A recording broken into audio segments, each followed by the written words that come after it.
Boa tarde, então, vamos iniciar o nosso quarto módulo, então, do curso de Horta e Pomar. Dou as boas-vindas aos colegas, obrigada por estarem acompanhando. Sabemos que tem o regional, por exemplo, de Lajeado, que está com atividade hoje, e alguns outros colegas. Mas, como de praxe, né, os que não conseguirem acompanhar ao vivo, depois podem acompanhar dentro da plataforma a gravação. Então, hoje o nosso tema é sobre aproveitamento integral dos alimentos. Então, eu já estou fazendo a moderação e é quem vou iniciar a fala, então. Depois temos a colega Bruna Bresolin Roldan, que também vai fazer uma fala conosco, né? Mais a questão das boas práticas aí, higienização, né, de vegetais. Então, o tema de hoje, né, vai ser isso. Eu vou colocar, então, a minha apresentação aqui. Vocês me avisem se estiverem vendo direitinho. Tá? Como eu vou estar apresentando aqui, eu peço se tiver alguma intercorrência, aí vocês abram o microfone e nos avisem, tá? É uma conversa, assim, mais de colegas, então a gente pode ir trocando ideia, tá? Também, né, avisar para vocês deixarem aí as câmeras, microfones desligados, para não ter intercorrência aí.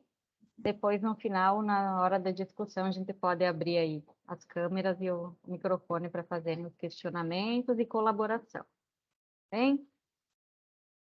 Bom, então, sobre o aproveitamento integral dos alimentos. A gente já iniciou, então, esse curso lá falando um pouco sobre a segurança alimentar, né? Aqueles conceitos que a Tatiana e o Lauro trouxeram muito bem como reflexão e sensibilização.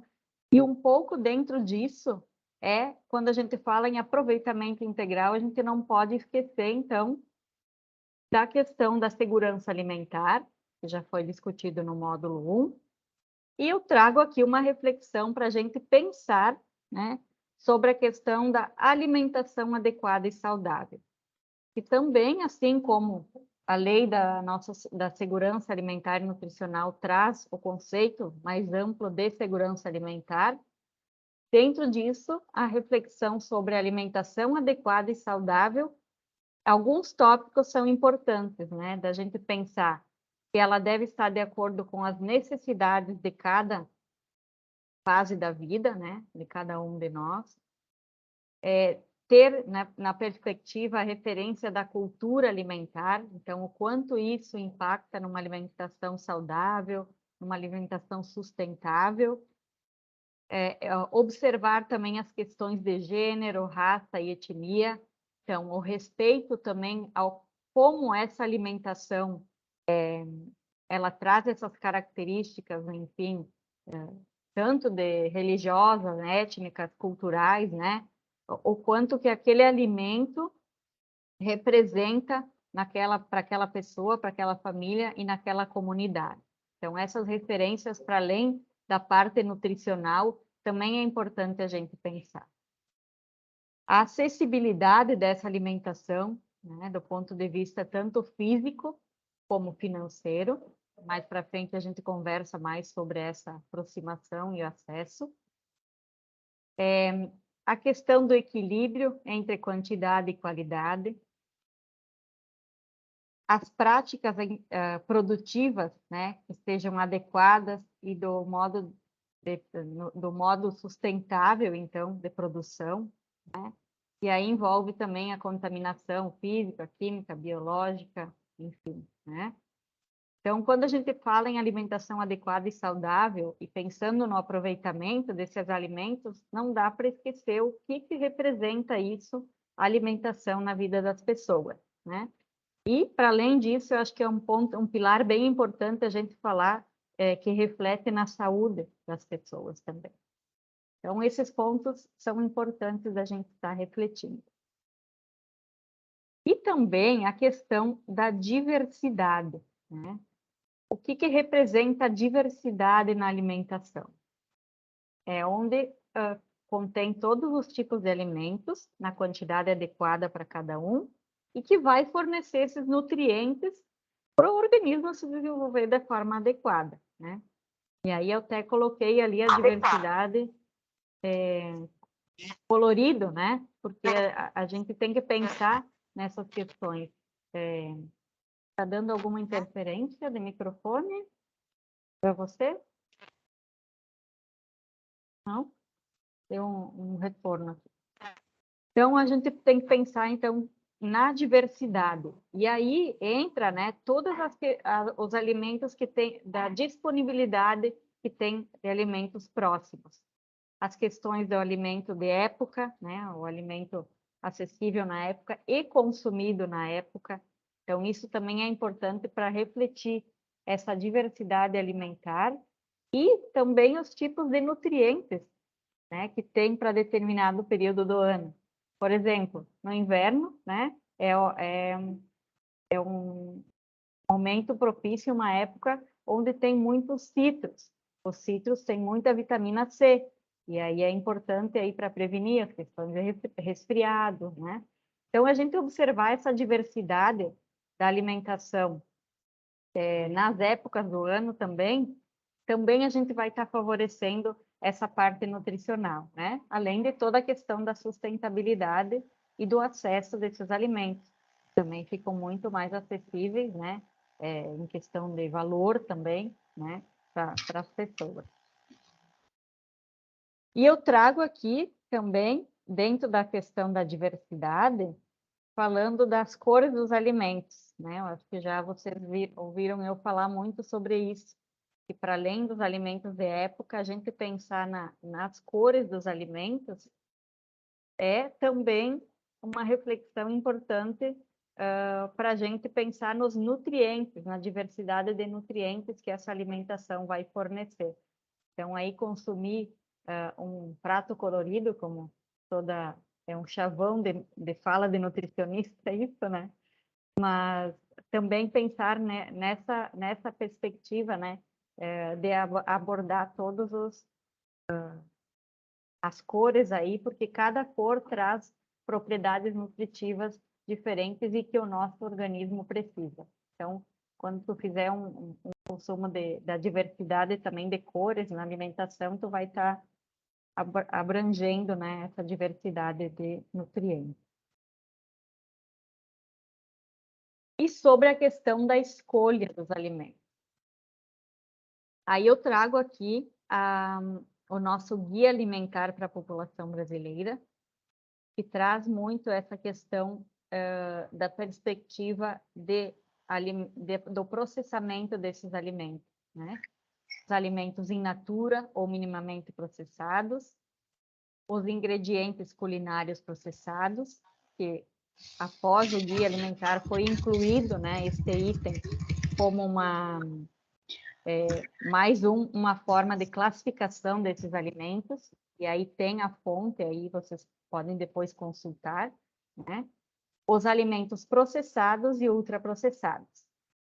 E o que o guia traz, assim, orienta? Além de toda a parte, né, cultural, alimentos da época, o envolvimento das pessoas no preparo dessa alimentação, né, que não é responsabilidade de só uma pessoa da família, mas envolver todos nessa preocupação e nesse cuidado com a alimentação. Pensar, então, nessa perspectiva de quanto mais alimentos in natura ou minimamente processados eu consumo, né, ao longo da minha alimentação, eu vou estar trazendo, então, mais saúde e mais abordando maior quantidade de nutrientes para o nosso organismo, né? Além de os ultraprocessados estar deixando de consumir, então, toda aquela gama de conservantes, aditivos, né, e todas essas questões que trazem algum impacto aí na saúde. E aí, claro, dentro dessa lógica aí, a gente está pensando, né, no aproveitamento desses alimentos, e a gente vai falar um pouquinho mais da questão do desperdício, além de toda essa parte nutricional. Então, os in natura, né? É como a gente encontra eles na natureza, ou minimamente processados, por exemplo, aipim já descascado, embalado e congelado, né? Isso tá dentro desse rol de alimentos desse primeiro grupo. Os ingredientes culinários seriam, então, o que a gente usa para o preparo de um processamento inicial, assim, né? Que seria o sal, o açúcar, o vinagre, né? O óleo, que a gente usa para processar esse alimento e transformar em um prato, em uma comida. Os processados, então, que já tem algum processo aí de elaboração, por exemplo, conservas, né? Biscoitos, pães, né? E os ultraprocessados, que é aqueles que a gente, quando olha no rótulo aí, tem muito mais de ingredientes que a gente não conhece muitas vezes do que propriamente o alimento que a gente conhece. Eu vou passar para ficar mais dinâmico aqui, eu separei um videozinho bem rápido, tá? Para nós assistir, vocês me avisem se estiver ouvindo.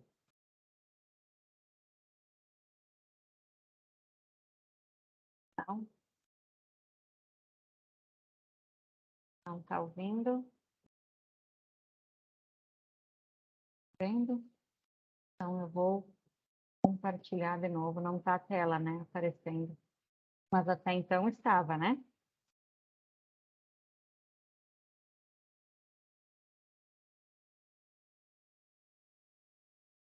Sim. Ah, tá, agora vai dar certo, peraí.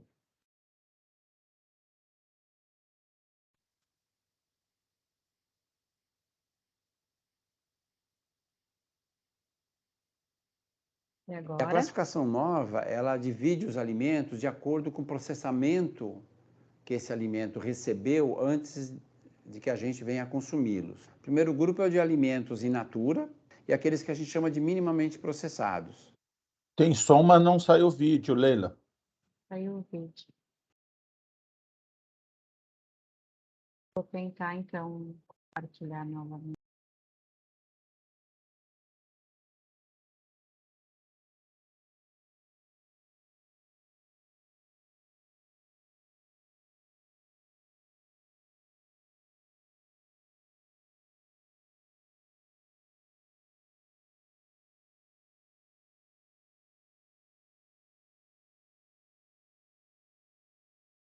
Agora não sai o som, é isso?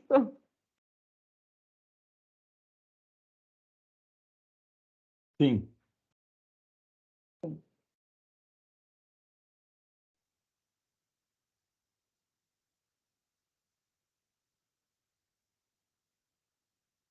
Vou colocar aqui no YouTube, então.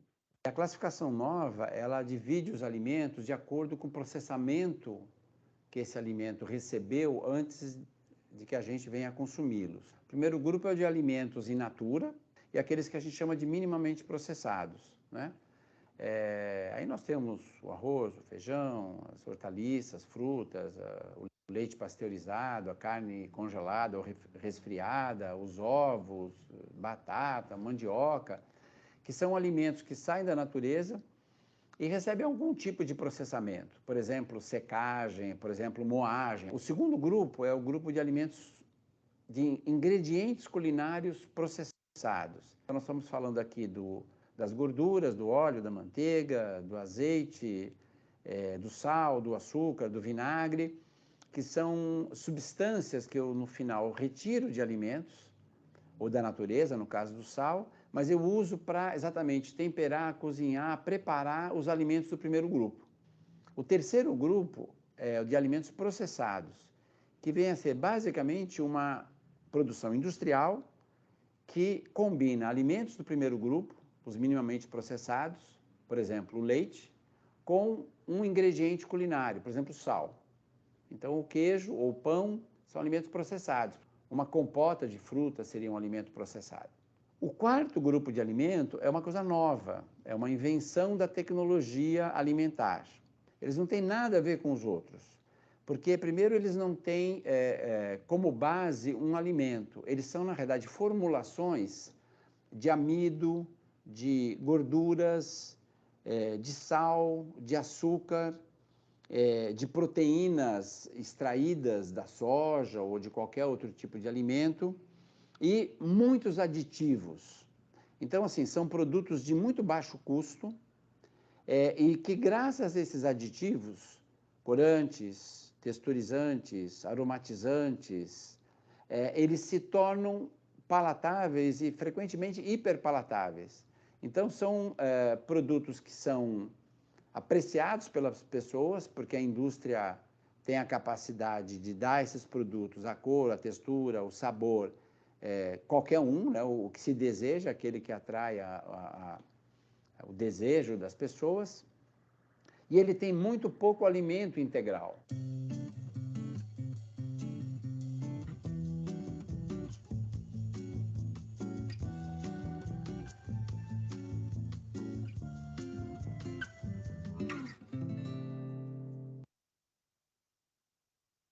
Então, aqui, né, mostrando para vocês, então, sobre essa nova classificação aí de alimentos, né, para entender um pouco melhor o que é essa representação desses grupos. Tá? E aí eu trago, né, um questionamento aqui. É possível a gente ter essa alimentação adequada, saudável, equilibrada, sustentável e garantindo essa segurança alimentar nos padrões atuais, na lógica de produção, né? E como que a gente pode chegar a ter essa segurança alimentar? E aí, refletindo lá do primeiro módulo, né, tudo que foi trazido de reflexão sobre a segurança alimentar. E aí eu trago aqui, né, já assim a resposta instigando essa pergunta aí. Isso começa pela casa da gente, né? Se a gente não olhar para dentro da nossa alimentação, como é que a gente vai refletir, conseguir sensibilizar as pessoas para pensar nessa lógica, né? Então, o que a gente consegue produzir? Que tipo de alimento que a gente consegue produzir? Se não tem como produzir, né, ou que produz, quanto desse alimento se aproveita na casa da gente? Ou então, se não tem como produzir, né, o que, de quem e de onde vem esse alimento que a gente consome?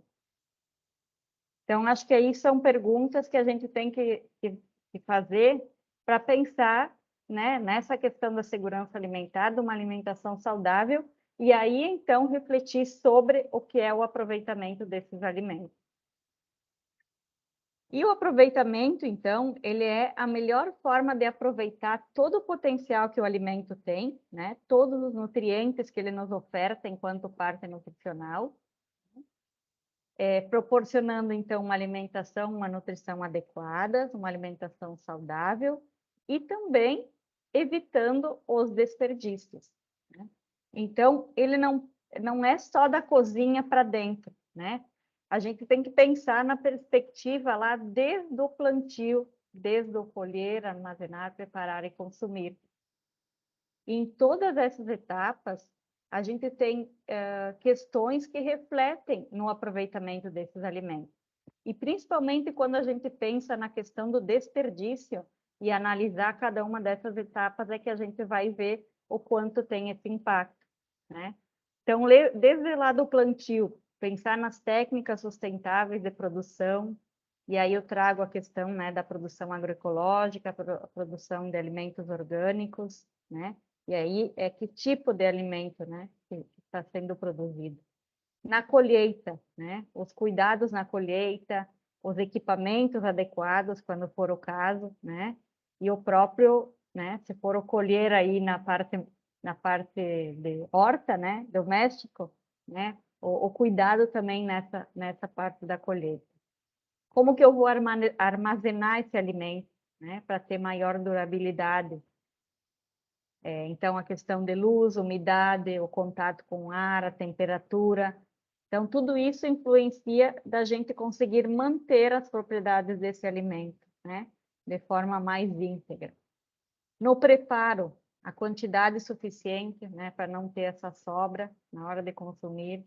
o tipo de corte, o tipo de método de cocção, também pensando em evitar o desperdício dos nutrientes e também evitar as perdas, né? Aproveitando integralmente, então, esse alimento. E na hora de consumir, né? A quantidade necessária, a questão da destinação do lixo também, né? O aproveitamento aí, por exemplo, do lixo orgânico para compostagem, quem tem essa possibilidade, né? A separação do lixo também é importante. Claro que a destinação, né? Por exemplo, na cidade, né? Muitos não têm o recolhimento separado, né? A parte da reciclagem também, mas isso também é uma questão que impacta no aproveitamento, né? E a questão da educação alimentar, né? Que isso envolve, então, também as questões de opções, de hábitos, de escolhas. E, claro, também do acesso, né? Porque nem todos têm, da mesma forma, essa possibilidade de opções, de escolher, né? A alimentação. E a gente viu muito aí essa questão de que tem se alarmado da questão da fome, né? Mas, enfim, já foi discutido isso lá no primeiro módulo, né, da questão da segurança alimentar. E o aproveitamento, então, é isso, né?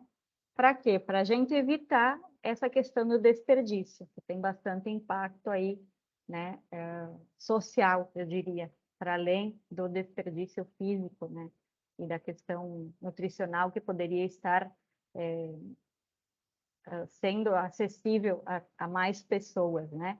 E aí, quando eu falo isso, eu não me refiro à questão de, bom, quem não tem acesso a um alimento vai ter que comer as sobras. Não é disso que a gente está falando, né? Porque direito à alimentação adequada e saudável é todos, tá na nossa Constituição, é um direito de todos, né?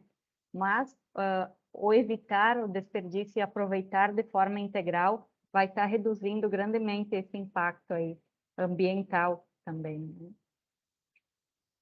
E aí o caminho do desperdício no Brasil, né? Aqui tem ainda na colheita em torno de 10%, no manuseio e transporte 50%, nas centrais aí de abastecimento, né, 30%, e 10% em supermercados e consumidores. E aí pensar também para dentro da casa da gente isso.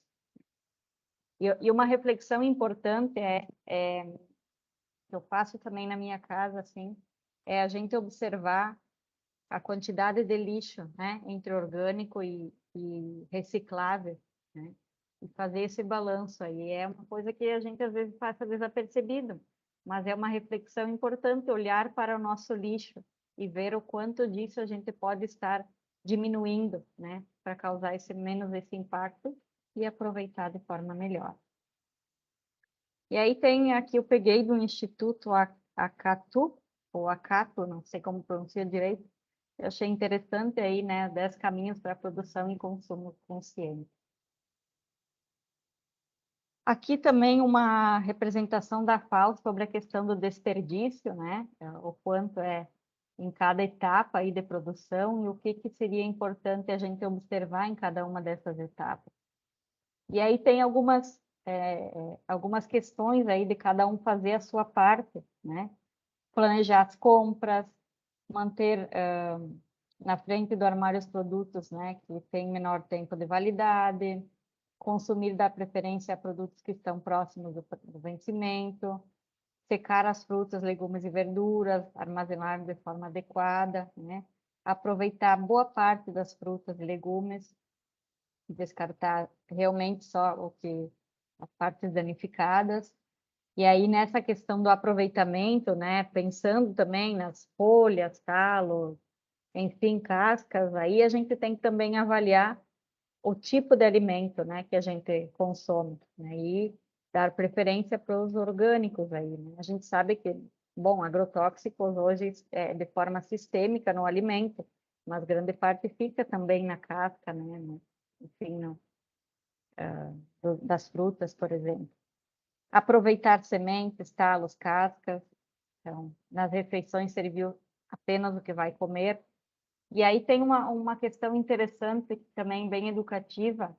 Tem um restaurante, eu não me lembro se é em São Paulo, que eles fizeram um prato, eles observaram que estava sobrando no prato muito, e eles fizeram um prato não redondo, ele é meia lua, né? Do tamanho da porção que eles estavam observando que sobrava, né? Então, eles recortaram bastante para sensibilizar as pessoas de não ter essas sobras, né? Congelar alimentos não consumidos, né? E a questão da doação dos produtos. Isso é uma questão interessante. Nós temos eu não trouxe aqui a cartilha, mas vou colocar ali na plataforma Foco. A gente tem uma lei federal e uma lei estadual, ainda a federal não regulamentada, as duas não estavam regulamentadas quando, em 2020, algumas organizações, entre elas a Emater, né, Conselho de Nutricionistas, CONSEA, nos juntamos para fazer uma cartilha de orientações, né, sobre a questão da doação de alimentos. Como tinha lei e ainda não estava regulamentada, e estava bem na questão da pandemia, aí, em situações críticas aí de pessoas que não conseguiam acessar, então a gente fez uma cartilha que é bem ilustrativa, assim, bem indicativa de todos os cuidados, né? Tem que ser importante terem cuidados na hora de doação desses alimentos. E desde a semana passada, nós tivemos, então, a regulamentação da lei estadual de doação de alimentos. Depois também eu vou compartilhar, vou colocar, não esqueci de colocar aqui, mas vou colocar no final da apresentação, antes de dispor ela lá no Foco para você. Tá? Então, isso também é um ponto importante. E aí, pensando, então, no aproveitamento, né, na questão do desperdício, o quanto que a produção para autoconsumo, que é uma atividade muito trabalhada por nós, né, aí nas propriedades, e este curso aqui tem esse propósito, né, de ser mais direcionado para horta e pomar domésticos. Então, o quanto que a produção para o autoconsumo impacta também nessa questão de aproveitar os alimentos. As hortas, então, domésticas, em pequenos espaços que seja, né? Quem não tem a possibilidade de um espaço maior para uma horta. E a questão da diversidade também, né? Entra aí a questão das plantas medicinais, aromáticas, condimentares, as plantas não convencionais, que elas, em alguns lugares, não são tão não convencionais assim, né? Se usa mais fortemente as frutas nativas, né? Então, de aproveitar todo o potencial que tem, né? Muitas vezes não é assim levado em consideração essa diversidade que pode ser incluída na alimentação. Claro que desde que, né? Muito bem reconhecida essas plantas, né? Tem que ter toda essa questão de se apropriar do conhecimento dessas plantas aí para estar utilizando. Como, por exemplo, as medicinais, tem toda uma questão de uso popular, mas tem as questões também, né? Que a Anvisa delibera, né? Assim como as plantas não convencionais. Então, acho que essa identificação botânica, que até a gente tem aí, né? O Gervásio está aqui, também pode colaborar depois, né? Tem toda essa questão aí de ter, às vezes, plantas muito parecidas e que uma é tóxica e outra pode ser consumida. Então, também esses cuidados.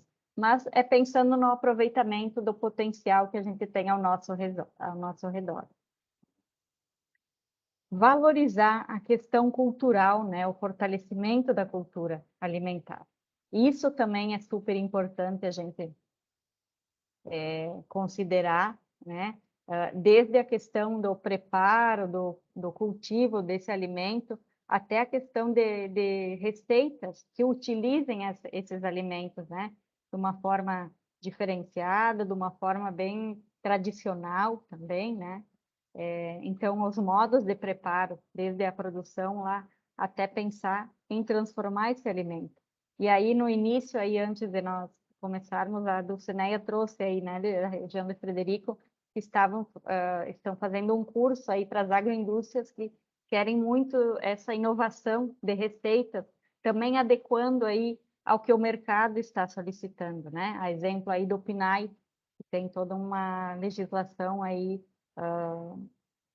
da questão de não uso de produtos com açúcar, né? Por exemplo, para crianças menores de 3 anos, e que se compra da agricultura familiar. E aí, muitas vezes, essa demanda de produtos diferenciados, né, podem estar sendo, eu vou usar a palavra resgate, mas trazendo da valorização dessa cultura alimentar, né? E muitas vezes até receitas tradicionais, aproveitando os alimentos lá da região. E aproximação aí com a comida de verdade. Então, quando a gente fala em aproveitamento, também é aproveitar o que está próximo. Então, a questão das cadeias curtas, né? Feiras, a compra direta da agricultura familiar, né? Do que é produzido no município, na região, isso também favorece, né? A gente está aproveitando não só o potencial da região de desenvolvimento regional, mas também quando a gente fala assim do alimento não viajado, né? O alimento mais fresco que tu encontra logo colhido, né? Que não fique muito tempo de prateleira. Isso também é aproveitar o potencial máximo do nutriente, né? Dos nutrientes que esse alimento pode estar oferecendo. Aí a questão das sementes, estão trazendo muito, mais uma vez, a questão de valorizar, né, as questões locais e a diversidade, aproximação com as feiras, então, da compra desse direto da agricultura familiar, do agricultor próximo, né? E os mercados aí, que também trazem essa questão, principalmente os mercados institucionais, essa compra direta, né? Então, também é o que vem favorecer a questão do aproveitamento desses alimentos. Então, o aproveitamento integral traz, né, traz isso da gente poder ter uma possibilidade de produzir pratos saborosos, não só aproveitando na íntegra esse alimento, né, mas alimentos mais frescos, né, produzidos localmente, e que trazem também, sim, mais frescos a questão da parte nutricional, né? Evitar o desperdício, né? Também promover essa questão da mudança de hábitos alimentares, e quando a gente fala nisso, a gente vê políticas públicas também aí que são importantes nesse aproveitamento, né? Que favorecem essa compra mais direta, por exemplo, do PNAE, né, da agricultura familiar. Isso também impacta aí no desenvolvimento da região, em aproveitar esses alimentos, né, mais próximos, e também o modo de produção, né, para a questão dos benefícios para o meio ambiente, de uma produção, não só produção, mas um consumo sustentável desses alimentos. E aí eu busquei aí, falando do aproveitamento de alimentos e da questão da qualidade também, eu descobri que dia 15 de outubro é o dia do consumo consciente. Não sei se vocês já tinham sabiam dessa data. Foi criada em 2009 pelo Ministério do Meio Ambiente, né? E aí tem toda uma programação, tá? O Gervásio disse que já sabia. Não sabia também. E que tem o objetivo de contribuir, então, para toda a cadeia produtiva, né? Produto, serviço, seja mais sustentável e minimizando o uso dos recursos naturais, materiais tóxicos, emissão de poluentes. Então, vendo aí a questão do impacto, né, ambiental e o consumo excessivo, com geração de resíduos e o descarte sem reaproveitar, então, esses elementos, a embalagem, a questão de tudo que impacta aí na questão do meio ambiente, né? Então, o aproveitamento integral também nós temos que ter essa percepção, né, desse impacto aí na questão de sustentabilidade. Vou colocar mais um videozinho, tá? Vou fazer no mesmo formato que antes, para ser fácil de... Avisem aí se estiverem ouvindo. Quem é responsável pelo futuro da vida em nosso Sim. planeta? Eu, você, sua família, as indústrias, o governo, todos nós. Você já parou para pensar que a sua alimentação é uma escolha capaz de mudar a natureza? Suas atitudes em relação aos alimentos podem e devem fazer a diferença. 7 bilhões de pessoas para comer. Imagine o impacto disso. A produção de alimentos para os seres humanos e animais é uma das atividades que mais utiliza recursos naturais como água, energia, minerais e solo. E se em 2050 seremos mais de 9 bilhões de pessoas, quais os caminhos para aumentar a produção? Desmatar? Exaurir o solo? Usar mais agrotóxicos? Por apenas mais produção, nem sempre bons caminhos são os escolhidos. As pessoas devem deixar de comer? Claro que não. Comer faz parte da vida, das relações sociais e dos nossos momentos de prazer. Mas é importante saber que as decisões que tomamos sobre a nossa alimentação provocam impactos ambientais, sociais e econômicos nas cadeias de produção. Para que o alimento chegue até você, foram usados diversos recursos naturais, mudando constantemente a dinâmica da natureza. Árvores, florestas, animais, rios e terra foram consumidos para dar lugar a lavouras, irrigar e adubar o solo. As escolhas sobre nossa alimentação fazem parte de um contexto maior do que imaginamos.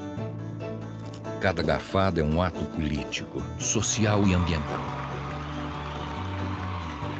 O que você pode fazer? Mudar a sua atitude. Se informar e encontrar formas de consumir produtos que você conheça a origem. Procurar dar preferência para os alimentos regionais e com certificação ambiental. Evitar o desperdício e buscar dietas mais equilibradas e diversificadas. Exigir alimentos que respeitem a natureza em sua produção. É preciso entender que nós temos sim o poder de influenciar as empresas a tratarem melhor o planeta na hora de produzir nossa comida. A maneira como a produção dos alimentos é feita atualmente pode sim mudar, e depende de cada um de nós. A falta de consciência sobre nossas atitudes pode destruir o planeta. Já pensou nisso?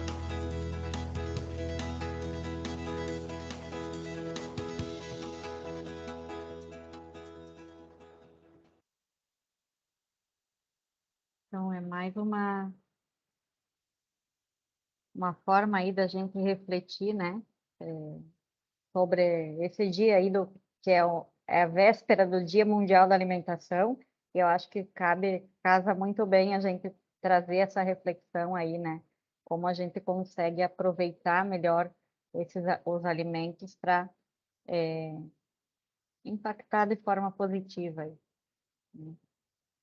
E aí eu trouxe uma reflexão aqui, né, sobre a questão da industrialização de alimentos e da questão da produção local, né, e a diversidade, o que que tem de disponível. Isso é um estudo feito com fotografias de tudo que uma família consome durante uma semana, né? E aí tem até ali os valores que a família gasta, né? Mas eu trouxe aqui mais como visualmente a gente consegue identificar aí, né, a diversidade e a quantidade de pessoas na família e a quantidade de alimentos e os tipos de alimentos que são consumidos, né? E aí, será que o que disso aí vai impactar tanto na saúde dessas pessoas, na qualidade, né, de vida, digamos assim, e gerar para o impacto, né, no planeta, né?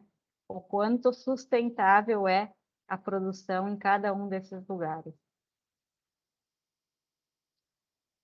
E aí, aqui refletindo, né, o que a gente aproveita, né? Muitas vezes tem aí alguma planta, alguma espécie produzida e cultivada, né? e às vezes a gente deixa, né, de utilizar, ali no pomar a laranjeira caindo de tanta fruta e às vezes compra, né, e consome alguma coisa mais industrializada e não valoriza e não aproveita da melhor forma o que tem disponível.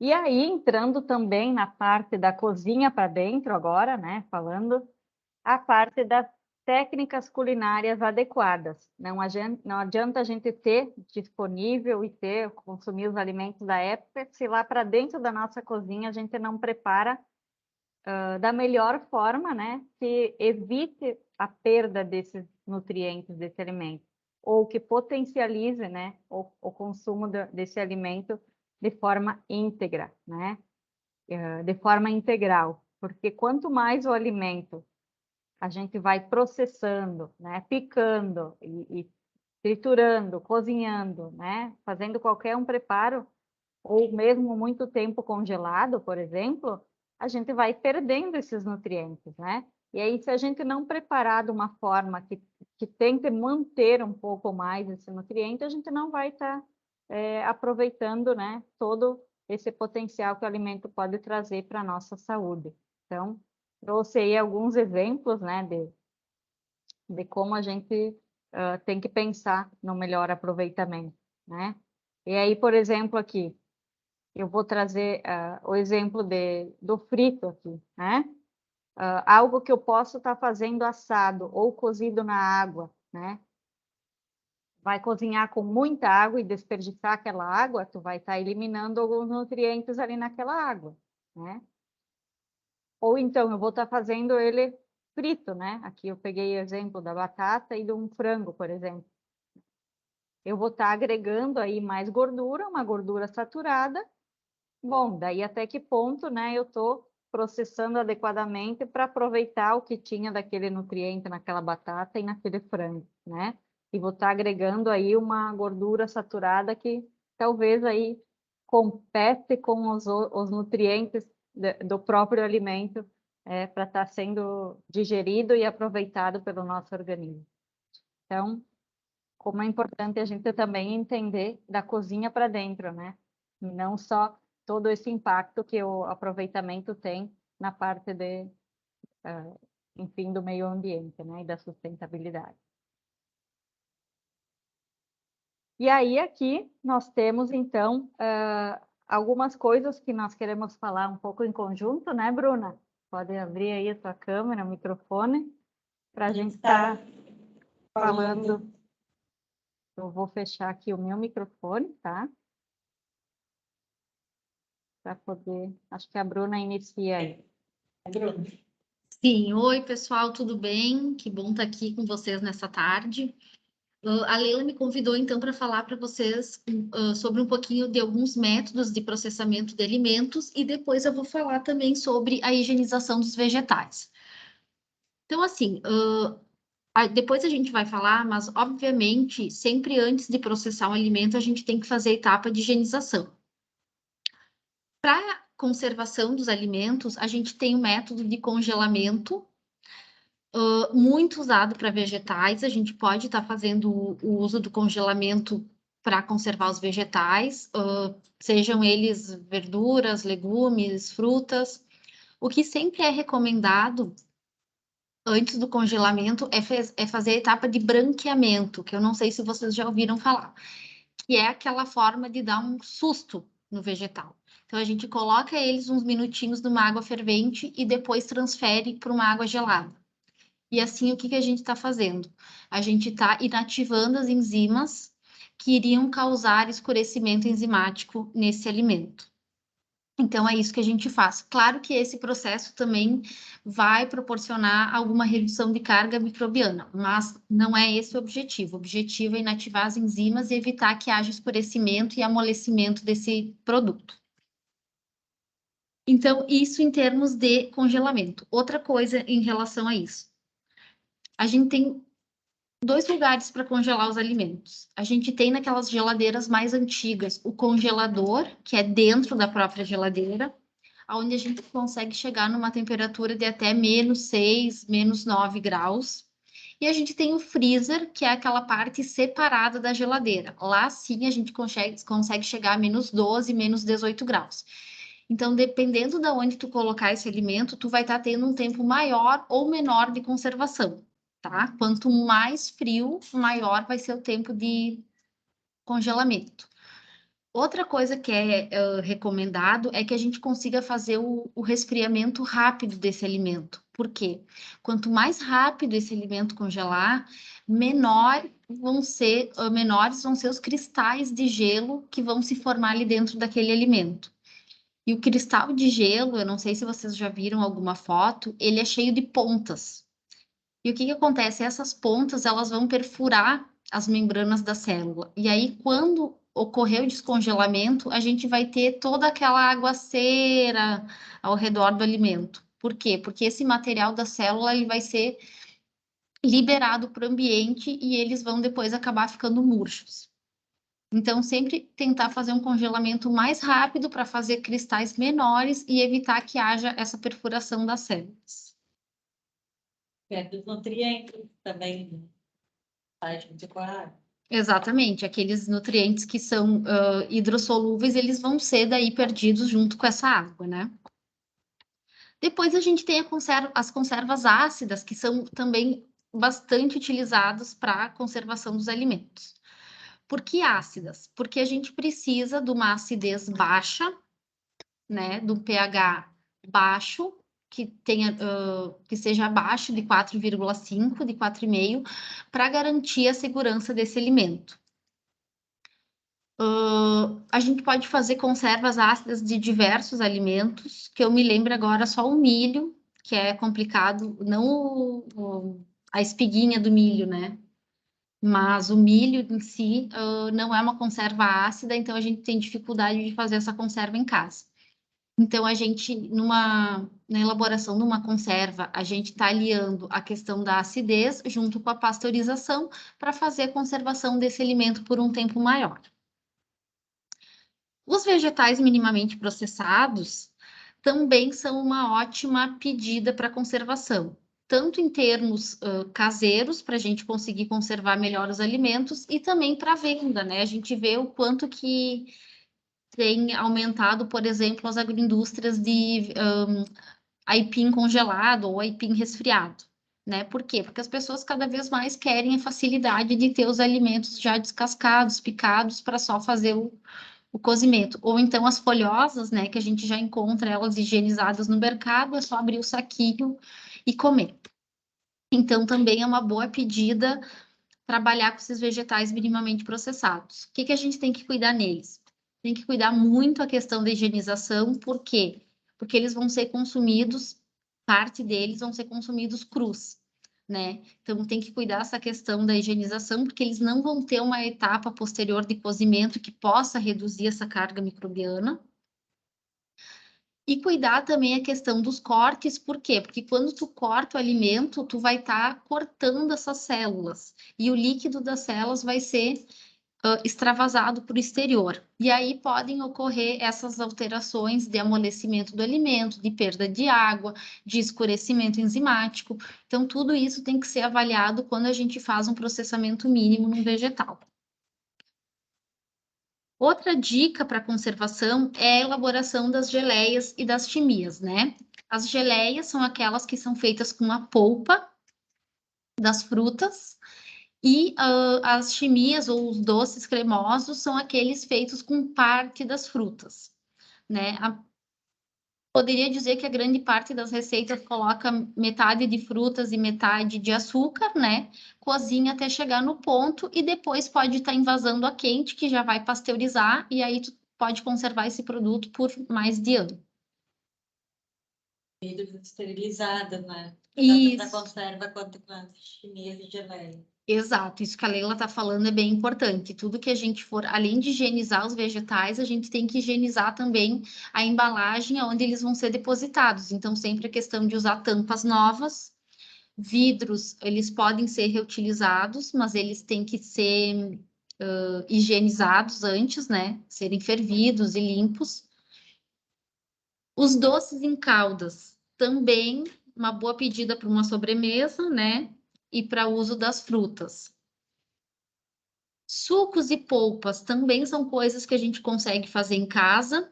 Por exemplo, o suco de uva. A gente tem a questão daquelas panelas extratoras, né? Que hoje já em agroindústrias elas não são mais utilizadas por causa que nesse processo ocorre a incorporação de água exógena no suco, e aí o suco não pode mais ser chamado de integral, mas para um processamento caseiro, essas panelas elas têm um custo baixo para adquirir, e elas fazem um suco bem bom, bem agradável. Além disso, a gente pode estar fazendo suco de outras frutas, das frutas ácidas e etc., e tá ou resfriando ou congelando esses sucos para depois poder refazer. E mesma coisa, as polpas, então, guardar preferencialmente congeladas, né? E depois descongelar à medida que a gente vai necessitando para processamento. Mais alguma coisa, Leila, em relação ao processamento? Era isso. Coisas. Depois os colegas podem trazer algumas questões, né? Contribuições, inclusive. Perfeito.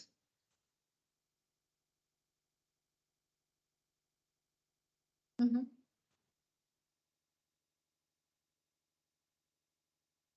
Bom, na questão da conservação ainda, né? Os alimentos do dia a dia, além desses que a Bruna colocou as técnicas, seria sempre a gente preconiza, né, aproveitar o alimento da época. Mas os excedentes, né, para a gente aproveitar de forma integral e não ter desperdício, é importante fazer esses preparos, né? A gente está aproveitando em outros períodos do ano. Mas do dia a dia também a gente tem que ter o cuidado, né, do armazenamento, então, na geladeira. E aí tem todo um, digamos, regramento para a gente colocar determinados alimentos na ordem da geladeira, onde as temperaturas são mais adequadas para aqueles tipos de alimentos. E aí eu trouxe aqui uma figura bem representativa e que vocês podem depois ir consultar, né? Cada vez que ficar dúvidas aí, eu não vou entrar nesse detalhe agora, mas onde fica, né, as temperaturas menores aí, congelados, então, como a Bruna explicou, do freezer, do congelador, né? Na prateleira superior, então, as sobras de refeições, carnes, embutidos, leite, iogurte, queijo, que são os alimentos mais, digamos assim, que estragam mais facilmente, né? Então, eles ficam mais em cima porque estão mais próximos de uma temperatura menor. Nas intermediárias, os semi-prontos, né? Nas prateleiras inferiores, alimentos crus que serão consumidos rapidamente, né? Como sementes, pães, frutas, né? E na gaveta, a questão dos legumes e hortaliças higienizados. Na porta da geladeira, então, pode ser as bebidas, molhos, né? Geleias, conservas. E tem aquele que é sempre, né, Bruna, a pergunta da caixinha de ovos, né? Que inclusive vem junto com a geladeira, né? O suporte para colocar os ovos, que é uma forma inadequada de armazenar, que o ideal é eles ficarem no meio da prateleira, né? Fechado, então, devidamente, em pote devidamente fechado, né? Para evitar a questão da deterioração, porque ali não abrir e fechar da porta da geladeira onde troca mais a temperatura, né? Onde diminui mais a temperatura aí na porta da geladeira. Então, tem mais essa probabilidade de estragar. Não sei se tem algum complemento, Bruna?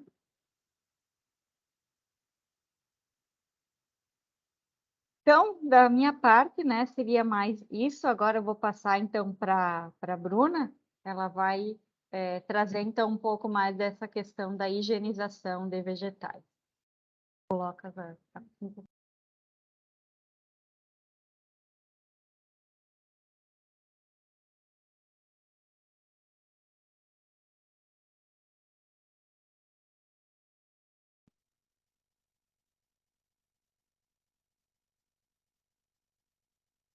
Já estão disponíveis esses vídeos, né? Perguntaram no chat dos vídeos. Sim, já botei no foco. Os vídeos já estão no foco, pessoal. E as apresentações vão ficar lá também. Já estão, né, Lê? Ainda não Não, abri. não, Eu então. vou complementar essa parte da cartilha na minha, depois eu coloco na foto. Tá bem. Então, pessoal, agora a gente vai falar um pouquinho sobre a questão de higienização dos vegetais. É um assunto simples, que eu acho que a maioria de vocês já teve contato com esse assunto, já trabalhou alguma coisa a respeito, mas a gente vai dar uma relembrada, então, em alguns conceitos, alguns procedimentos que devem ser adotados.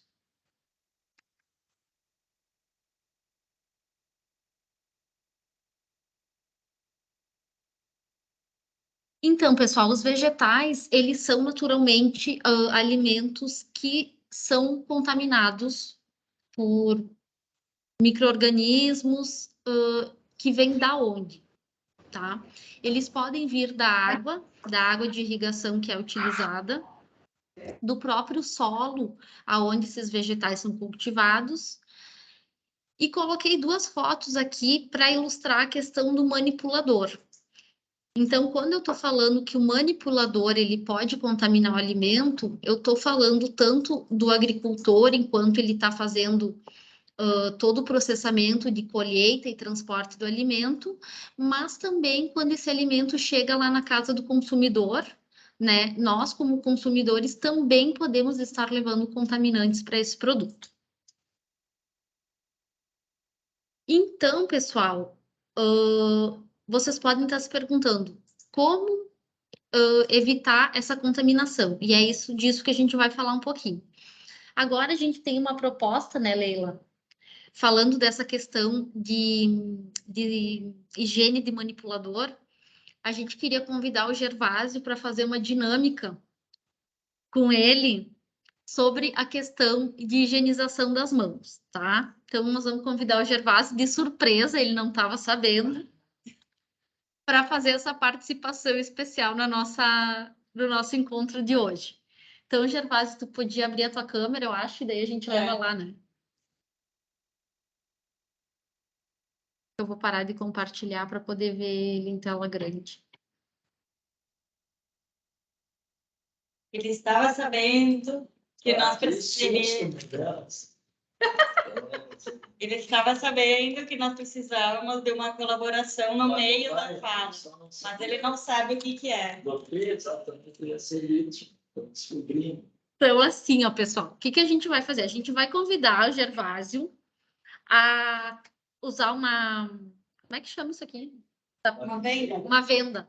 Uma venda, tá? E a gente vai passar nas mãos dele um novo sabonete que a gente usa para essas dinâmicas, para ele fazer a lavagem das mãos. Então, Gervásio, a gente vai aplicar esse produto na tua mão e tu vai esfregar tuas mãos como tu costumeiramente faz. Tá bem? E depois a gente vai ver como é que vai ficar isso, tá bem?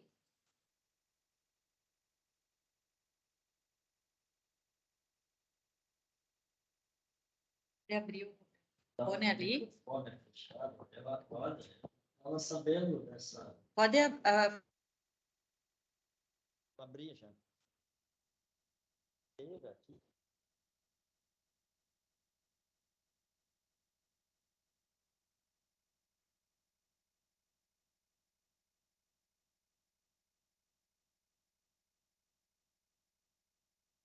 Não.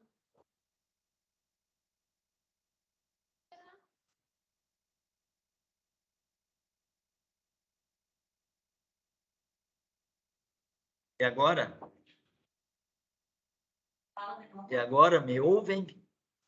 Desculpem, eu estava com o microfone ligado. Deixa eu botar a viseira de volta aqui, vamos pro Isso aqui. Então tá, pessoal, vou passar no Gervásio esse novo sabonete, tá? Só nas mãos. Só nas mãos, é só um pouquinho. E tu lava como tu lava normalmente as mãos, tá? Já botou, não? Não, vou botar agora. Por favor.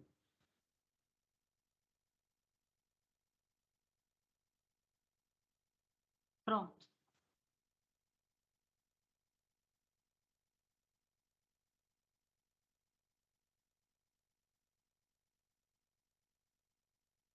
Nossa, o Geraldo capricha na lavagem das mãos, gente. É assim que tu lava sempre? É, Eu lavo. Não, Normalmente. o Gervásio já fez curso de boas práticas, só Eu pode. acho. Então tá, vamos tirar a venda agora. Mostra aí, Gervásio. Viram isso, colegas? Olha só, ó. Logo o Tô Gervásio, virando- do Vamos ver como é nosso, que tá lavado Ó, essas tô mãos. virando ET aqui, ó. Vocês podem Põe ver. bem do nosso pertinho da câmera pro internacional pessoal ver. Gervásio. Vira as unhas, vamos ver se eles enxergam.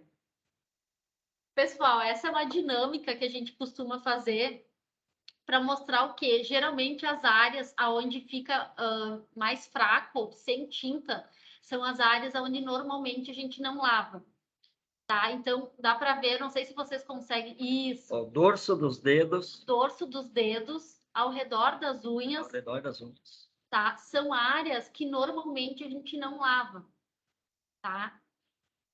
O Gervásio lavou realmente bem entre os dedos, mas também é um outro local onde a gente não costuma lavar. Então, realmente, ele fez esse movimento de lavar entre os dedos, mas é um outro local que a gente costuma não lavar, mesma coisa que entre o dedão e o indicador, tá? Então, a gente fez essa dinâmica para dar uma descontraída na aula e mostrar para vocês essa questão da higienização de mãos, que é por onde a gente acaba contaminando os alimentos. Já que o Gervásio lavou bem as mãos, eu vou dar parabéns para ele, tá? Muito obrigada que fizesse essa dinâmica. Só que não adiantou muito, né? Agora ele teria que lavar de novo, porque eu não tinha lavado minhas mãos, ó. Olha, E passei para ele, né? Os micro-organismos que estavam nas minhas mãos não lavadas. Então, o quanto é importante, cada vez que a gente vai, antes de manipular alimento, né? E o quanto é importante essa lavagem de mãos. A gente viu aí também na questão da pandemia, né? O quanto que isso previne a questão, né? Da disseminação da contaminação. Tá bem? posso fazer um comentário de 30 segundos, já que eu fui cobaia?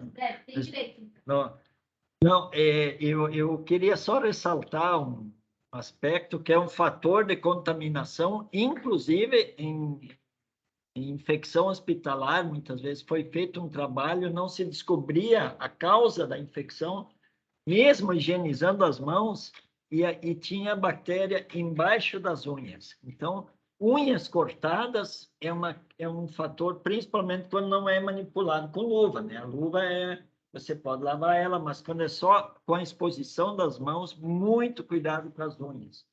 Fungos e bactérias resistentes costumam se alojar sob as unhas. Só um breve comentário. Vamos lavar as mãos. Eu vou só fechar o microfone. Isso aí, pessoal. Sou Participação liberado especial.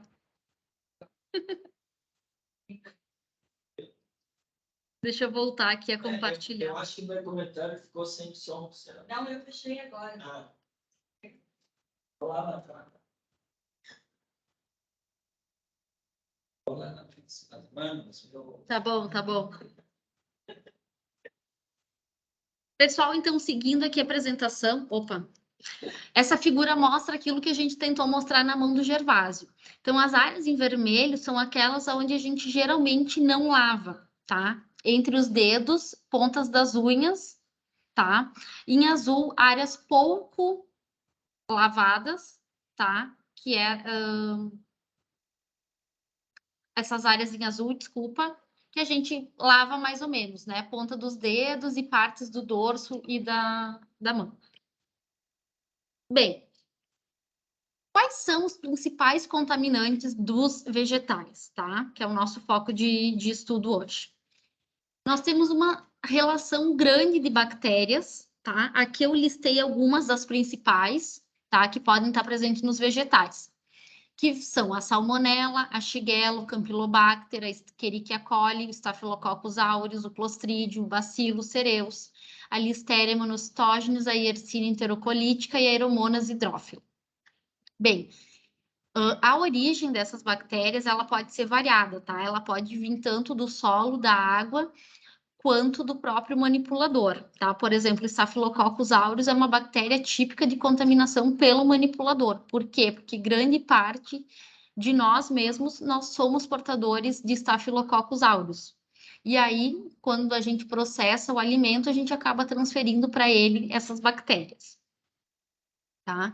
E outras, como a Listeria, Salmonella, Shigella, são bactérias ambientais, né, do solo, da água, que depois eu vou explicar um pouquinho melhor.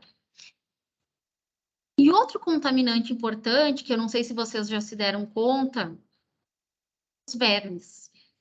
Os vermes são contaminantes importantes dos vegetais, tá? Principalmente daqueles que vão ser consumidos crus. Então, eu descrevi aqui alguns dos principais, tá? O Echinococcus granulosas, que é chamado de parasita do cão. O Echinococcus multilocularis, que é um tipo de solitária. Depois a gente tem o Cryptosporum, a Entamoeba e o Ascaris. Ascaris lumbricoides também vocês devem conhecer bem, que são as lombrigas, né? Que a gente costuma brincar bastante. Então, os vermes, eles têm um papel importante nessas contaminações. O que a gente vai fazer agora? Eu escolhi alguns dos principais para a gente se aprofundar um pouquinho neles. Então, vamos começar falando um pouquinho do Ascaris lumbricoides, que são o quê? As lombrigas. Ele fica alojado, obviamente, no nosso intestino, no intestino do hospedeiro, e o problema é que cada fêmea desse verme produz cerca de 20 mil ovos por dia. Tá? Então, é muita coisa. E o que acontece com esses ovos? Eles são eliminados pelas fezes do hospedeiro. E esse ovo, depois de 3 semanas, ele já tem capacidade de estar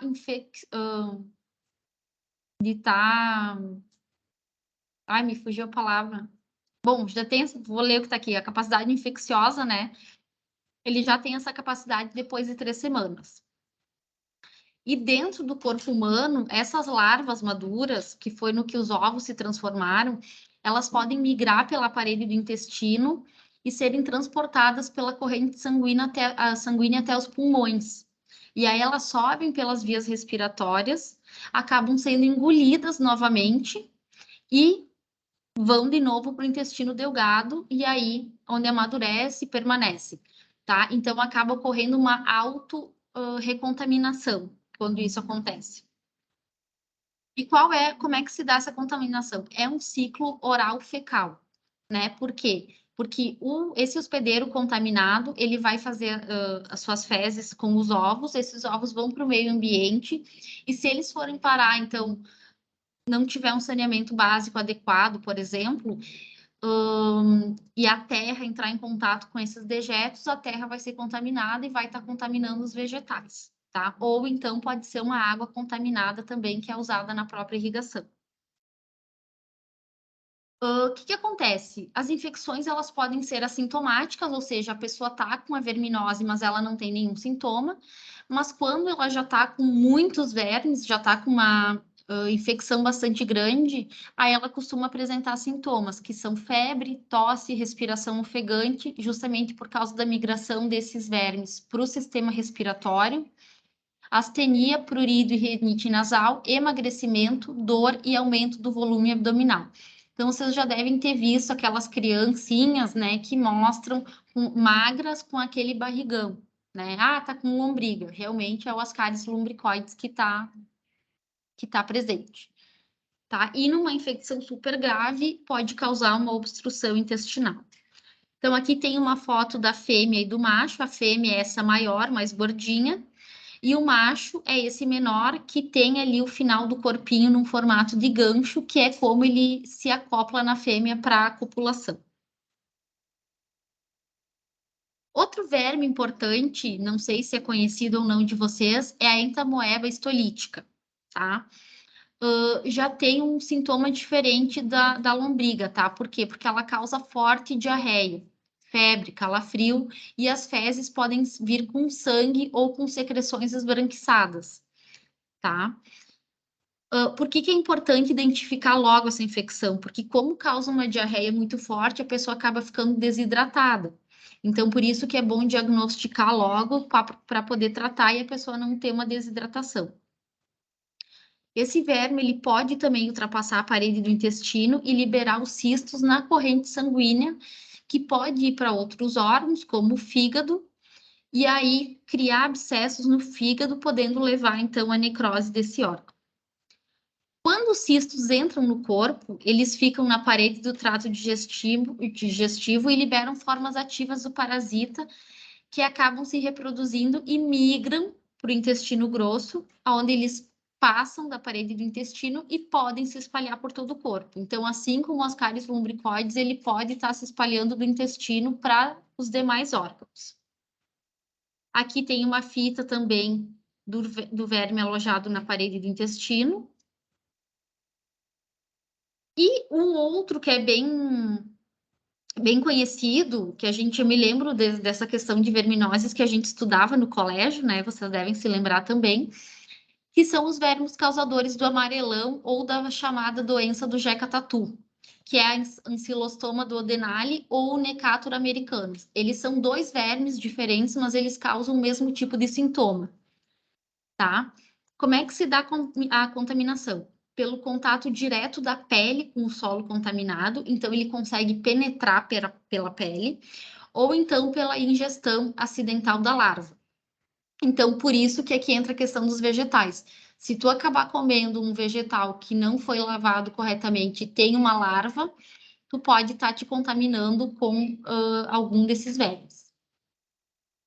Cada ancilostomídeo, ou seja, cada vermezinho, ele se adere à mucosa do intestino e passa a ingerir sangue. Então, ele também, vocês podem ver que são 3 tipos de vermes e cada um tem sintomas bem diferentes.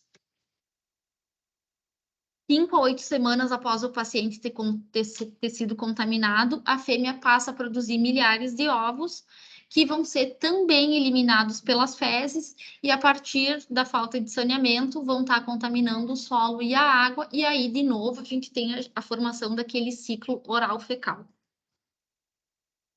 Aqui uma foto, então, vocês podem ver que eles têm esses dentinhos, né, essas garrinhas na boca. E agora vamos falar um pouquinho, então, de 2 bactérias, se eu não me engano, que eu separei, que são algumas das principais, tá? Uma que é frequentemente encontrada é a Escherichia coli, tá? A Escherichia coli, ela tem uma família bem ampla de bactérias, que algumas podem causar infecções intestinais e outras causam outras doenças, tá? O que a gente vai falar aqui são aquelas que causam infecções intestinais.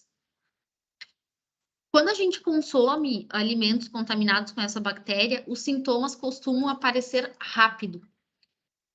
Então, de 5 a 7 horas depois que tu comeu esse alimento, tu já começa a sentir dor de barriga e ter diarreia constante, ardor urinar. Isso ele pode causar infecção urinária.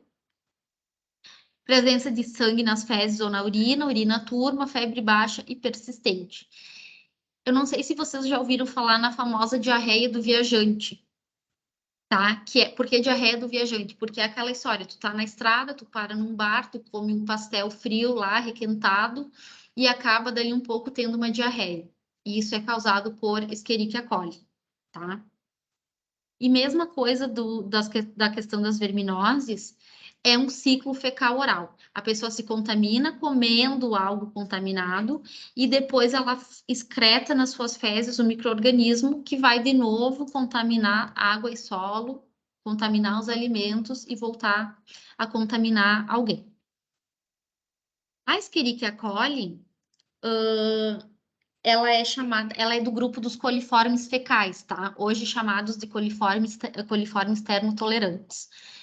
E ela é usada como indicador higiênico-sanitário, porque se ela tá presente, significa que esse alimento teve contato com fezes de animais de sangue quente. Então, por isso que a maioria dos alimentos, quando é recomendado e na verdade, exigido pela legislação, que se faça contagem de Escherichia coli, tá? Mesma coisa para a qualidade da água. E a outra bactéria que eu escolhi é a salmonela. Por quê? Porque a salmonela a gente costuma relacionar a quê? Aos ovos, né? Aos ovos e carne de frango, principalmente. Mas os vegetais também podem ser contaminados com salmonela. Por quê? Porque a salmonela também está nesse ciclo de disseminação fecal oral. Então, a salmonela ela vive no intestino dos animais de sangue quente, como as galinhas e como nós, seres humanos, e não causa nenhum prejuízo para esse hospedeiro, tá? O problema é quando ela é consumida e acaba causando, então, a salmonelose.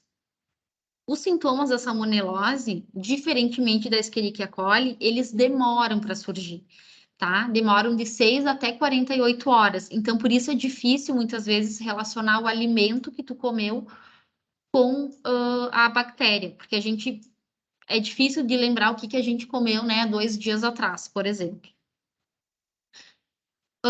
Quais são os sintomas? Vômito, dor abdominal, febre, diarreia, náusea, cólica, dor de barriga. Tá bem?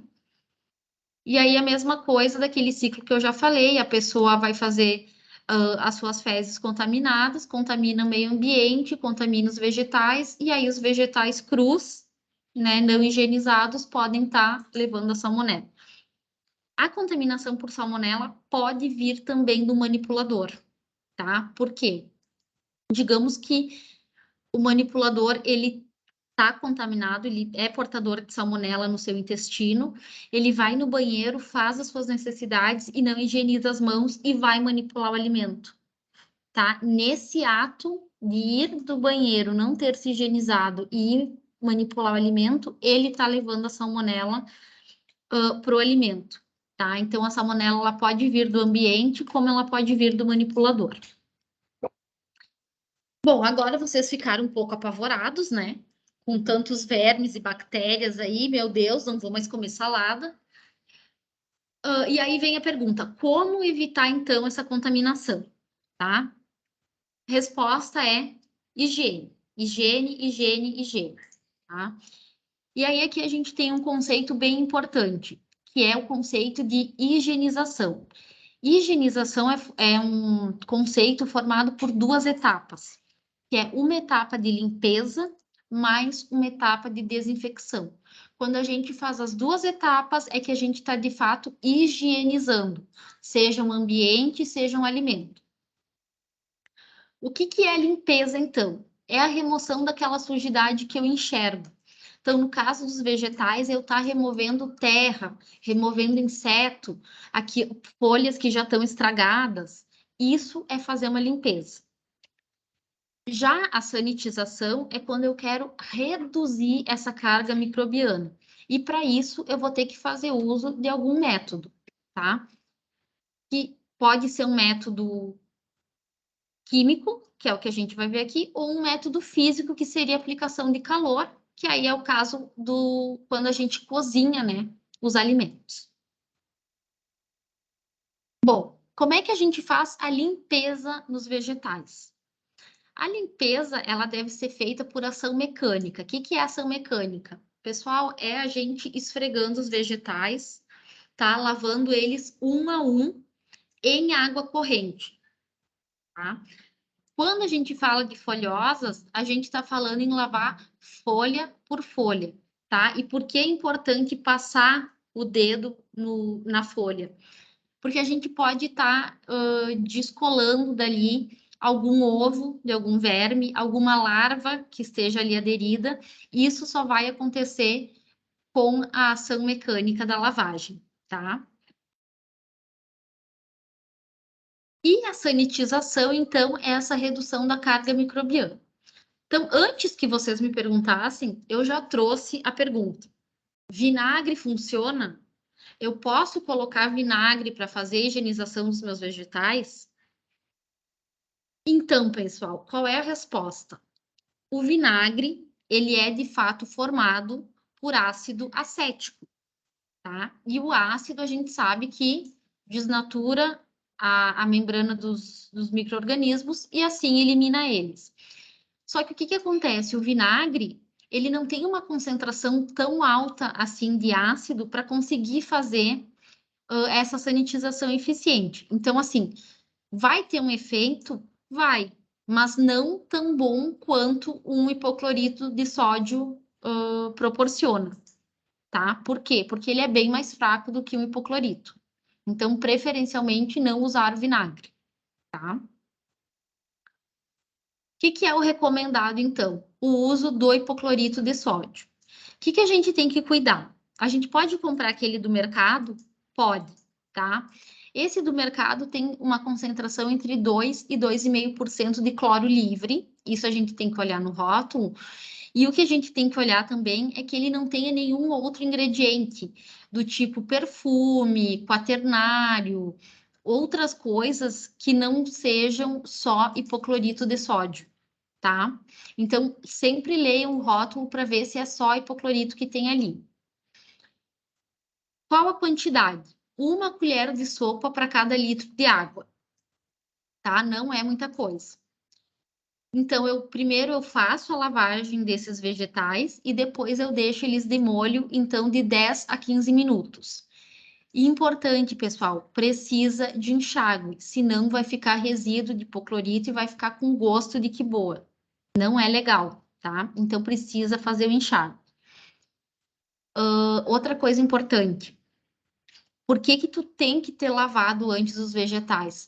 Porque o hipoclorito, ele é inativado na presença de matéria orgânica. Então, não adianta eu colocar ali um pé de alface que está cheio de terra e botar ele numa solução de hipoclorito, porque o cloro vai se combinar com essa matéria orgânica e não vai ser efetivo para eliminar os micro-organismos. Então, primeiro eu faço a limpeza, depois que já está limpo, sem terra, sem insetos, sem larvas, sem nada, aí é que eu faço o uso do hipoclorito. Bom, limpeza e sanitização elimina agrotóxico? Tá? Essa é uma outra pergunta bem interessante.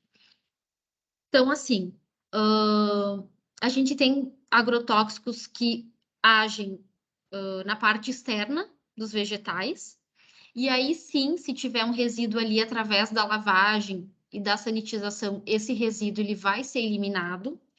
Só que aqueles agrotóxicos que são sistêmicos, né, que agem dentro do vegetal, eles não vão ser eliminados através da lavagem ou através do uso de hipoclorito, vinagre, nada disso, tá? Nem o famoso bicarbonato.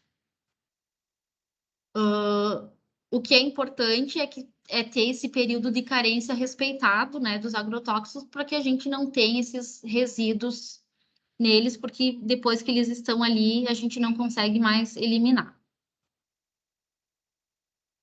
Bom, se a gente for fazer os vegetais cozidos, mesmo assim, tá, o recomendado é fazer a higienização desses vegetais, porque dependendo do tempo de cozimento e da temperatura, pode ser que se a gente não chegar a 65 graus, né, as bactérias e os micro-organismos ali, eles não vão ser eliminados. Então, sempre fazer a higienização. Para aqueles que vão ser congelados, conforme a gente já falou antes, mesma coisa. Primeiro faz a higienização deles e depois faz o branqueamento.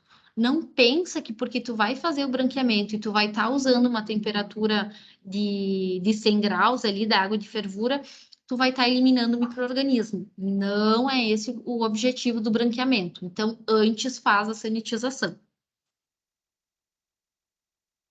Era isso. Não sei se eu fui muito rápida, fui bem objetiva, mas agora a gente fica aberto para as perguntas. Ai, eu nem vi que eu estava com a câmera fechada. Se vocês tiverem perguntas. Já tem uma aqui da Renata. Iodo é recomendado para sanitização. Não, iodo a gente usa para sanitização de ambientes, né? Mas de vegetais, não.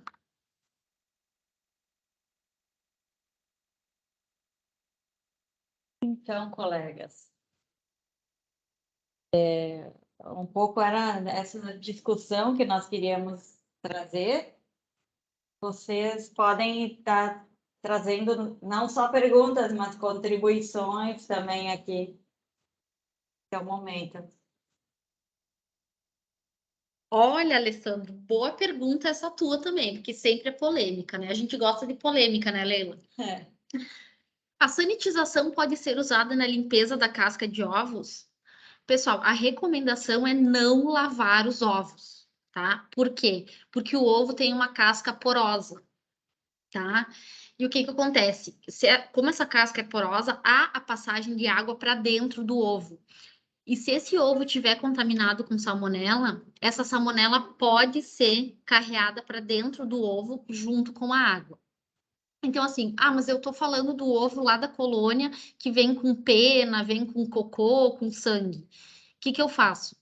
Pega um paninho úmido e limpa aonde tá sujo, mas jamais colocar esse ovo de molho, tá? E nem lavar em água corrente.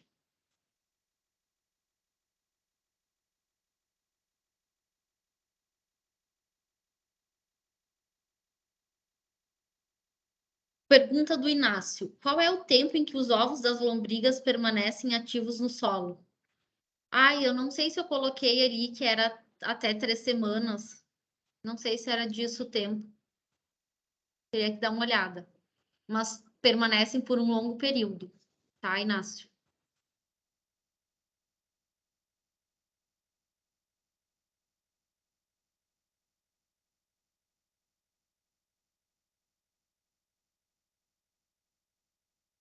Mais perguntas, contribuições?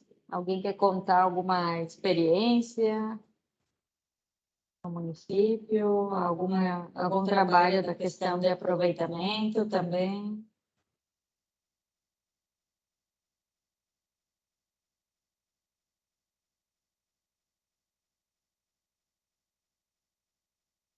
Podem abrir os microfones também.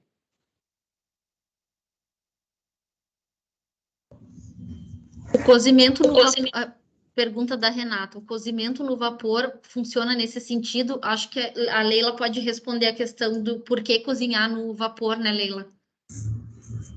Tu está falando na questão de eliminar micro-organismos? Eu não entendi qual é a pergunta, Renata. Né? O seu vapor elimina os micro-organismos? Não vai ter tanta eficiência que nem o Não, pessoal, a gente sempre tem que considerar assim, ó, tem uma combinação, um binômio de tempo e temperatura que tem que ser considerado para que haja redução de micro-organismos. É claro que assim, eu vou cozinhar no vapor, eu vou dar uma fervidinha ali de vai eliminar o quê? Os micro-organismos mais fracos. Isso vai eliminar, tá? Mas não vai eliminar todos como a gente gostaria. Tá? Por isso que seria sempre importante fazer a higienização antes de armazenar esses legumes, verduras. E antes de fazer o próprio cozimento. Isso. Né? Porque o cozimento dos vegetais é sempre aquela coisa, tu gosta do vegetal mais mole ou mais duro? Tu quer o brócolis bem verdinho ou tu quer ele mole? Então, é difícil dizer um tempo de, tu tem que cozinhar por tanto tempo, porque cada um tem o seu ponto de que gosta mais, né? E aí tu não sabe quanto tempo tá ficando, de fato, a 100 graus esse produto para dizer que teve uma eliminação de micro-organismos. Eu posso falar? Pode. Posso fazer? Tudo bem? Peraí, Gervásio. Eu queria fazer um comentário sobre o cuidado e o perigo das contaminações por bactérias. Dia 20 de julho, filho de um compadre nosso, ele foi hospitalizado com diarreia, vômito, enfim. Passou 28 dias na UTI e depois, eu acredito que de uns 15 só ou mais, a recém fizeram a descoberta que era contaminação por estafilococcus. Então, assim, através de onde não se sabe, mas ele só não perdeu a vida por uma questão de detalhes, porque atingiu vários órgãos do corpo, teve que ser sedado, entubado. Então, assim, às vezes, enquanto a gente não sabe de algum caso bem próximo, a gente nem dá tanta atenção, assim, sobre a limpeza e higienização dos alimentos, que é provavelmente por onde começa a contaminação, necessariamente, né? Exatamente. Até que não acontece. Assim, eu sempre falo isso, né? Meu professor dizia, tem 3 tipos de pessoas no mundo: as que já tiveram uma doença transmitida por alimento, as que estão tendo e as que vão ter. Então, assim, a gente não acaba, assim, quem nunca teve uma diarreia, quem nunca teve um vômito, né? Que muitas vezes te disseram que era uma virose. Muitas vezes a gente se recupera sozinho, acaba nem indo no hospital, não é notificado nem nada. Mas tem casos de pessoas mais imunodeficientes que é sério mesmo, pessoal. As pessoas podem realmente perder a vida. O Gervásio queria falar. Depois da pegadinha aí que as colegas me fizeram, desculpa, eu primeiro preciso pedir desculpas. Eu estava com o microfone ligado e não no ouvido, então não vi a colega falando. Acho que se eu atrapalhei, interferi, peço desculpa. Mas eu só queria lembrar um aspecto também que a gente trabalha durante, ao longo da produção,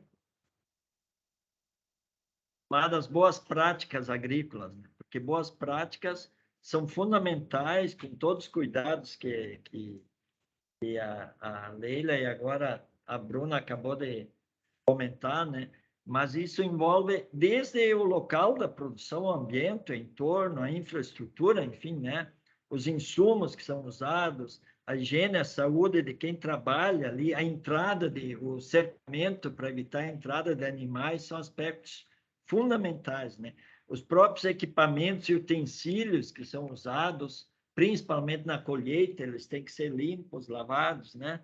Enfim, começa bem antes da colheita, né? E da pós-colheita, que começa com o cercamento da área, com a infraestrutura no torno, né? Evitar a entrada de gatos que podem transmitir doenças, a gente sabe também, cachorros, etc., né? E o que é usado, principalmente. Insumos orgânicos são muito importantes, já vimos essa parte, mas sempre bem curtidos, né? Nunca frescos, né? Quando são necessários, eventualmente, produtos minerais que têm que ser usados dentro das dosagens adequadas, né? Mas nós estamos falando de hortas domésticas aqui e se supõe que a horta doméstica seja produzida da forma mais sustentável e mais natural possível. Ainda assim, os riscos de contaminação são reais, estão presentes e os cuidados devem ser tomados. Eu só queria destacar esse aspecto do cercamento, que eu acho ele é fundamental. Obrigado.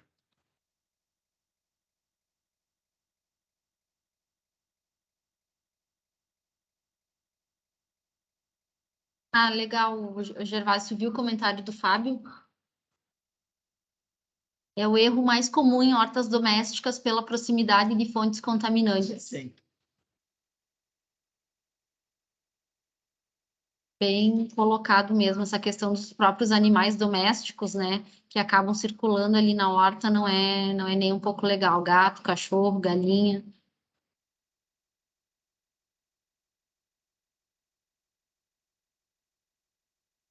Muito bem, pessoal. Se ninguém mais tiver questões, nós vamos encerrando, então. Não sei se tem alguma questão para colocar dos módulos.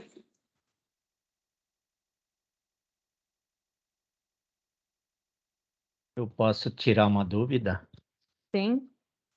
Na semana passada, eu tive um problema que não consegui assistir. Tem como assistir ele em algum local gravado? Sim, todas as aulas ficam na plataforma Foco, tá? É gravado e é colocado lá. Tá bem, obrigado. Já vamos encerrando, Antes eu vou dar um recadinho final, né? Depois eu paro a gravação, então. Com relação ao próximo módulo e último módulo desse curso, então, vai ser na data estipulada, né? Vai ser no próximo dia 21, então, às 14 horas, sexta-tarde. E o pessoal mandou, né, as apresentações os relatos de experiência, então, para apresentar naquela data, tá? Nós ainda não compilamos todos para poder fazer um cronograma em uma ordem de apresentação, tá? Na próxima semana a gente dá retorno para os regionais, né, Gervásio, com todos os relatos, então, que irão apresentar, tá? Eu acho que era isso dos módulos, tá? Então, na segunda-feira a gente abre o último, então, questionário do módulo 4, tá? E o último módulo, na verdade, é mais a apresentação, então, dos relatos de experiência.